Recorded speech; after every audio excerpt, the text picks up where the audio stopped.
Hi everyone, this is a review for your third exam. This is your last exam for this class. Yay! Alright, so like all the other ones before, I'm going to try to keep this relatively short. We're not going to go deep into each concept. That's what the other lectures are for, and those homework assignments are for. So we're just going to kind of gloss over and look at what's going to be on the exam itself. And then if I can think of anything to add, I'll add it. So let's get started. So our test composition is 45 multiple choice questions, 2 points apiece, that's 90 points. And then one short answer question worth 10 points. And as we'll see in the next slide, what you'll be tested over. This exam is a bit like a final exam. It's just not weighted like a final exam. So there's stuff from the first two exams, the math, the planes of motion, qualitative analysis, our muscle properties, linear and angular kinetics, linear and angular kinematics, and equilibrium. But there'll also be some questions on stuff we just covered as far as the neural mechanisms of control and movement variability. So this review covers or introduces or talks about all of these concepts from all three exams, but I'm going to try to spend more time on the stuff for exam 3, the stuff since exam 2, our neural mechanisms of control and movement variability. So the beginning of this lecture is going to be kind of me rattling off words that we've already talked about.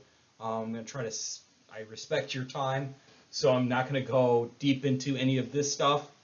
If you are watching the narrated lecture or the video and you're like, I already understand stuff from exam 1 and exam 2, I recognize the questions that were from there, then you can skip closer to the end of the slideshow or video. So here we go. For our math, once again, 3 significant figures for each answer. Remember, leading zeros and ones do not count. Unit conversion, going from meters to feet to kilometers to yards, whatever it is. The trig part, remember SOHCAHTOA and when to use the Pythagorean theorem. For our planes of motion, remember our 3 planes of motion, our directional terms with superior and inferior, to proximal and distal, medial, lateral, with superficial or deep. Name the planes of motion and name a motion in each plane, just like exam 1. Name and describe the different forms of motion. And know all those motions that you learned in exam 1. They're going to come back. Same thing with those pictures. They're going to be very similar looking pictures on this exam.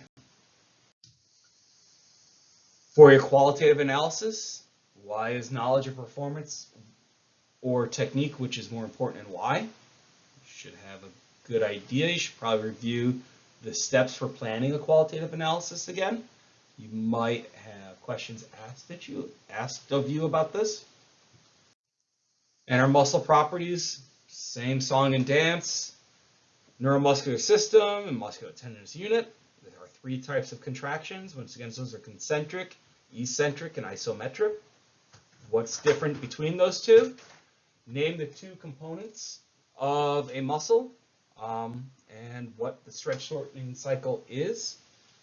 And name the 2 types of muscle types and their function. More of this, once again, we've already covered this for the first review, and you have access to all these lectures, but still describing the different types of fiber architecture, the fiber types, role of an agonist and antagonist, explain what a 2-joint muscle is, difference between active and passive insufficiency, and what does the force-length relationship tell us. For kinematics and kinetics, for linear and angular, once again, very similar to the questions asked of you in exam 2, be able to define these kinetic concepts and apply them. Be still able to understand what ground reaction force is, how it may vary during gait and jumping, ways to increase friction. Is the heart, our difference between static and kinetic friction again? What about momentum? How can it be altered? Same thing with impulse. Once again, is energy we calculate, is that metabolic energy or physiological energy or mechanical energy? And are they equal?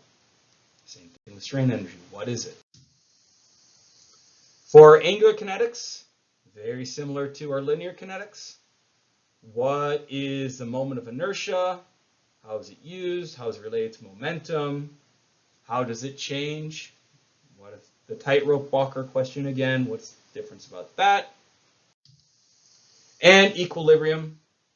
What is equilibrium? Sum of all forces, the different types of muscle contractions, base of support, center of mass questions, the same type of questions you're asked on exam 2. And then when we get into the kinematics, same thing with linear and angular kinematics. This stuff is from exam 2, but difference between distance and displacement and speed and velocity is still very important, especially with the difference between positive and negative or zero acceleration. And then a kind of optimal horizontal and vertical distance questions that you saw in exam 2. And the same for angular kinematics.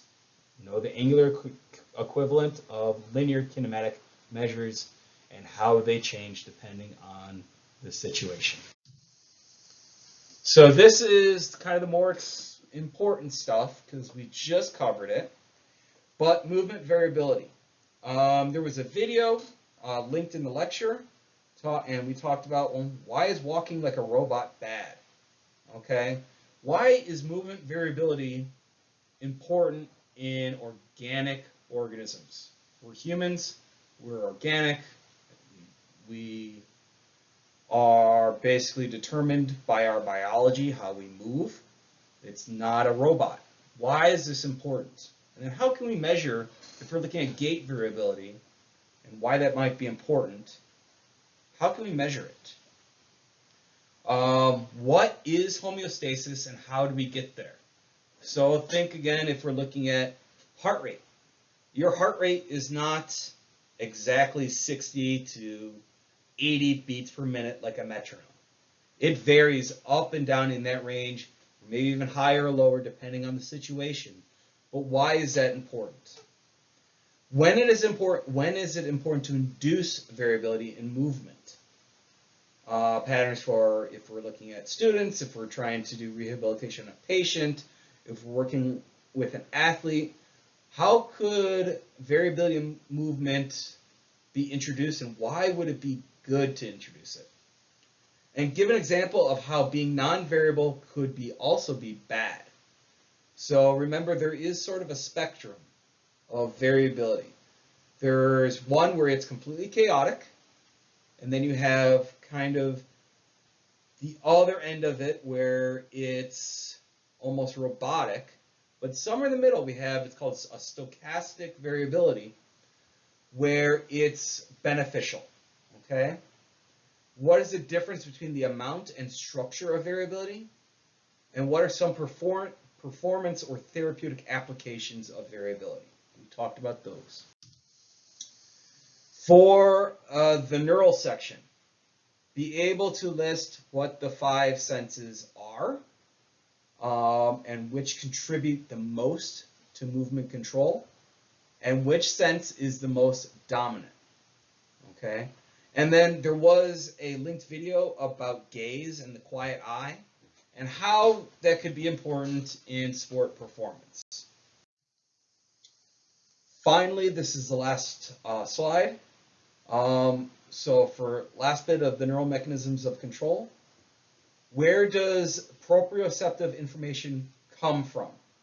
Think of those muscle spindles and Golgi tendon organs. Those come from inside the body.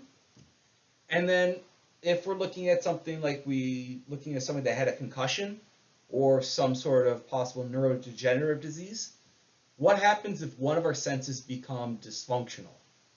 Does the nervous system have to reorganize? Do some of the senses then take priority over the dysfunctional sense. What if they don't? What might occur then? So this is the end of the review for your last exam. Hope the class has been going well for you.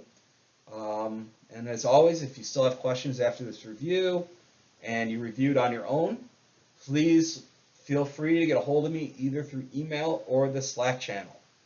So that's it, and goodbye.